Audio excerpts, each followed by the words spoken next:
नहमदुहु व नुसल्ली अला रसूलिहिल करीम अम्मा बाद फ़ौज़ बिल्लाहि मिनश शैतानिर रजीम बिस्मिल्लाहिर रहमानिर रहीम रब्बि इश्रह ली सदरी व यस्सिर ली अमरी वहलुल उक़्दतम मिन लिसानी यफ़क़हू क़ौली रब्बी ज़िदनी इल्मा। अस्सलामु अलैकुम व रहमतुल्लाहि व बरकातुहू।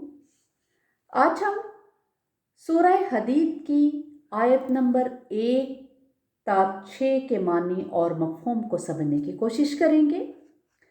बिस्मिल्लाहिर्रहमानिर्रहीम। शुरू अल्लाह के नाम से जो बड़ा मेहरबान निहायत रहम वाला है। सब्बह लिल्लाहि मा फिस समावाति वल अर्ज़। तस्बीह करती है अल्लाह की हर वो शय जो आसमानों में है और ज़मीन में यानी कायनात की हर चीज़ किस तरह अल्लाह की तस्बीह करती है। इसकी एक सूरत तो तस्बीह हाली की है जो हमारी समझ में आती है कि हर चीज़ अपने ज़ुबान हाल से अल्लाह की तस्बीह कर रही है, जबकि इसकी दूसरी सूरत ज़ुबानी तस्बीह की है जो कि खुद कुरान मजीद से साबित है। सूरह हामीम सजदा की आयत 20 और 21 में क़यामत के इस मंजर का जिक्र है जब इंसानों के अज़ा उनके खिलाफ गवाही दे रहे होंगे।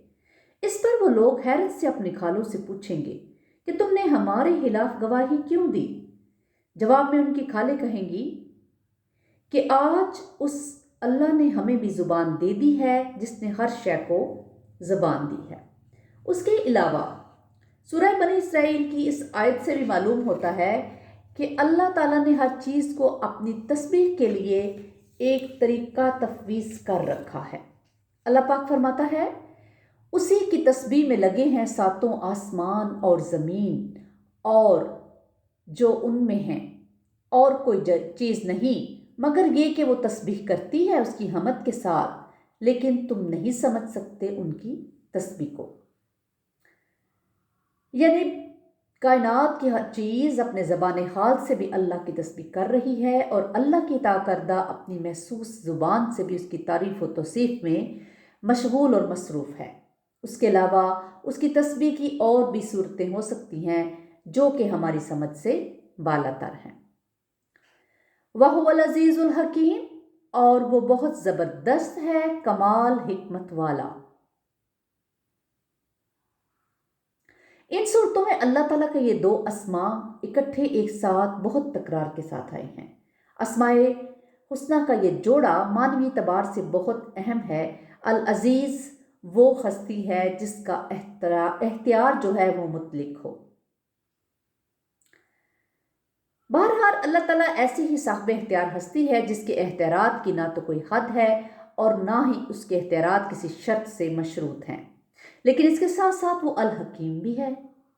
वो अपने मुतलिक एख्तियारात में खुद ही अपनी हिकमत से तवाज़न कायम रखता है। चनाचे हुवल अज़ीज़ुल हकीम का मफ़हूम ये भी है कि अल्लाह ज़बरदस्त है, वो अपनी तमाम महलूकात पर गालिब है। उसके एख्तियारात मुतलिक हैं, लेकिन उसका कोई काम, उसका कोई अमल या उसका कोई फ़ैसला हिकमत से हाली नहीं होता। लहू मुल्कुस समावाति वल अर्ज़, उसी के लिए है आसमानों और ज़मीन की बादशाही। यानी आसमानों और ज़मीन की बादशाही उसी की है, उसी को हाकमियत का हक पहुंचता है और बिलफेल भी वही हाकिम है। उसी को हक पहुंचता है कि वो मालिक हो और बिलफेल भी वही मालिक है।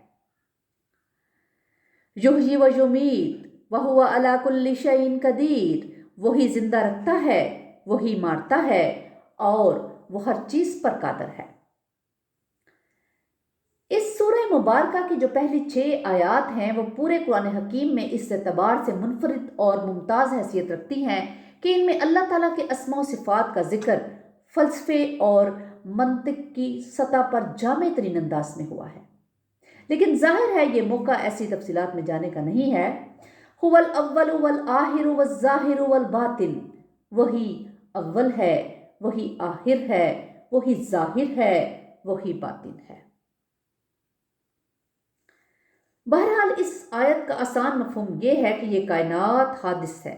एक वक्त था जब ये मौजूद नहीं थी, और जब ये मौजूद नहीं थी उस वक़्त कौन मौजूद था? जाहिर है अल्लाह तो उस वक़्त भी मौजूद था। تو اس کائنات کا آغاز کہاں سے ہوا؟ اللہ سے۔ پھر ایک وقت ایسا بھی آئے گا جب اس کائنات میں سے کچھ بھی باقی نہیں رہے گا۔ سورۃ رحمان میں اللہ پاک نے فرمایا ہے کل من علیہا فان، جو کوئی بھی اس زمین پر ہے فنا ہونے والا ہے۔ تو جب یہ سب کچھ نہیں رہے گا تو اس وقت کون موجود ہوگا؟ وَيَبْقَى وَجْهُ رَبِّكَ ذُو الْجَلَالِ وَالْإِكْرَامِ، اور باقی رہے گا صرف تیرے رب کا چہرہ جو بہت بزرگی والا اور بہت عظمت والا ہے۔ یعنی تو جب کچھ نہیں رہے گا تو اللہ اس وقت بھی موجود ہوگا، تو پھر آخر کون ہوا؟ ظاہر ہے کہ اللہ۔ اب یوں سمجھیں کہ اول اور آخر کے مابین ظاہر بھی وہ ہے اور باطن بھی وہ ہے۔ اس مشکل مضمون کو سمجھنے کے لیے جو یہ ایک حدیث ہے اس نے لوگوں کے لیے اس کو بہت آسان کر دیا ہے۔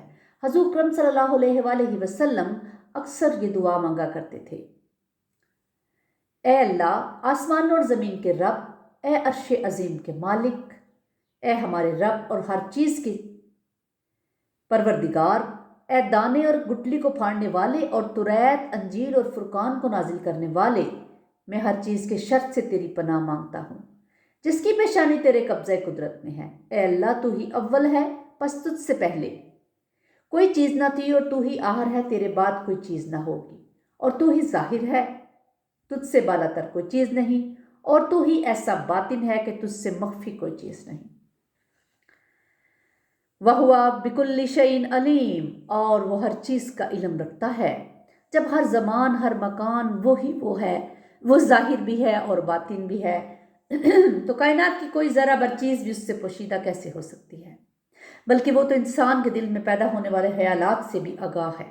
اس حوالے سے سورہ کاف کی آیت ہے، اور ہم نے ہی انسان کو پیدا کیا ہے اور ہم خوب جانتے ہیں جو اس کا نفس وسوسے ڈالتا ہے، اور ہم تو اس سے اس کی رگ جان سے بھی زیادہ قریب ہیں۔ پچھلی آیت میں اللہ تعالیٰ کے ہر چیز پر قادر ہونے کا اعلان ہوا، جبکہ اس آیت میں اس کے علم کل کا بیان ہے کہ اسے ہر چیز کا علم ہے۔ اللہ تعالیٰ کی یہ دو صفات ایسی ہیں جن کا ذکر قرآن مجید میں بہت بار آیا ہے۔ هُوَ الَّذِي خَلَقَ السَّمَاوَاتِ وَالْأَرْضَ فِي سِتَّةِ أَيَّامٍ ثُمَّ اسْتَوَىٰ عَلَى الْعَرْشِ، وہی ہے جس نے پیدا کیا آسمان اور زمین کو 6 دنوں میں، پھر وہ متمکن ہوا عرش پر۔ يَعْلَمُ مَا يَلِجُ فِي الْأَرْضِ وَمَا يَخْرُجُ مِنْهَا وَمَا يَنزِلُ مِنَ السَّمَاءِ وَمَا يَعْرُجُ فِيهَا، وہ جانتا ہے جو کچھ داخل ہوتا ہے زمین میں اور جو کچھ نکلتا ہے اس سے، اور جو کچھ اترتا ہے آسمان سے اور جو کچھ چڑھتا ہے اس میں۔ مثلاً اس فقرے میں بہت سی چیزوں کا احاطہ ہو گیا ہے، جیسے کہ زمین میں پانی جذب ہوتا ہے، مختلف قسم کے بیج بوئے جاتے ہیں، مردے دفن ہوتے ہیں، اس طرح آسمان سے بارش نازل ہوتی ہے اور فرشتے احکام الہی لے کر اترتے ہیں۔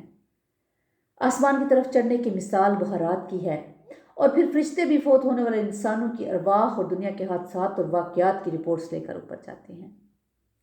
وَهُوَ مَعَكُمْ أَيْنَمَا كُنْتُمْ وَاللَّهُ بِمَا تَعْمَلُونَ بَصِيرٌ، اور تم جہاں کہیں بھی ہوتے ہو وہ تمہارے ساتھ ہوتا ہے، اور جو کچھ تم کر رہے ہو اللہ اس سے دیکھ رہا ہے۔ یعنی جو کچھ اچھے یا برے اعمال انسان کرتے ہیں اللہ تعالیٰ بذات خود ان کا چشم دید گواہ ہے۔ لَهُ مُلْكُ السَّمَاوَاتِ وَالْأَرْضِ، آسمانوں اور زمین کی بادشاہی اسی کی ہے۔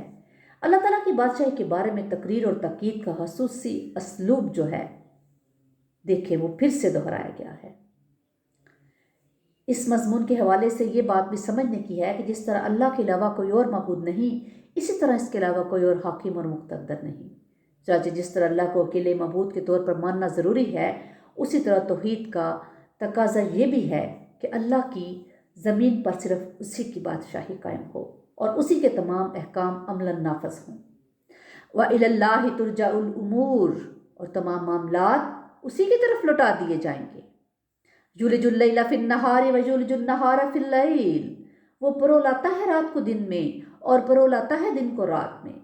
یہ مضمون انہی الفاظ کے ساتھ قرآن حکیم میں بار بار آیا ہے۔ وَهُوَ عَلِيمٌ بِذَاتِ الصُّدُورِ، اور وہ جانتا ہے اس کو بھی جو سینوں کے اندر ہے۔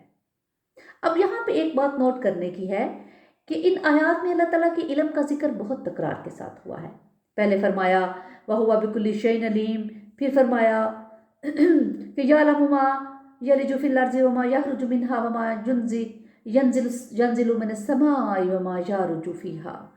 अब यहाँ पे ये बताया गया है कि वो सीनों के राजों का भी इल्म रखता है। इन 6 इब्तदाई आयात पर मुश्तमिल ये पुरशिकवा तमहीद जो है गोया एक ऐलान है कि खबरदार, तुम्हें मालूम होना चाहिए कि तुम किसका कलाम पढ़ रहे हो, किससे हम कलाम हो रहे हो। इन तमहीदी आयात में अल्लाह ताला की अज़मत और जलालत, उसकी कुदरत, उसकी बादशाही और खसूसी तौर पर उसके इल्म का तारुफ है। गोया ये तौहीद फिल अकीदा का बयान है। अल्लाह ताला हमें कुरान पाक को पढ़ने, समझने और उस पर अमल करने की तौफीक अता फरमाए और कुरान को हमारा साथी बना दे। अल्लाह ताला हमें और हमारी औलादों को अपना फर्माबरदार बना ले। रब्बना तक़ब्बल मिन्ना इन्नका अंतस समीउल अलीम व तुब अलैना इन्नका अंतत तव्वाबुर रहीम। सुब्हान रब्बिका रब्बिल इज़्ज़ति अम्मा यसिफून व सलामुन अलल मुरसलीन वल्हम्दुलिल्लाहि रब्बिल आलमीन।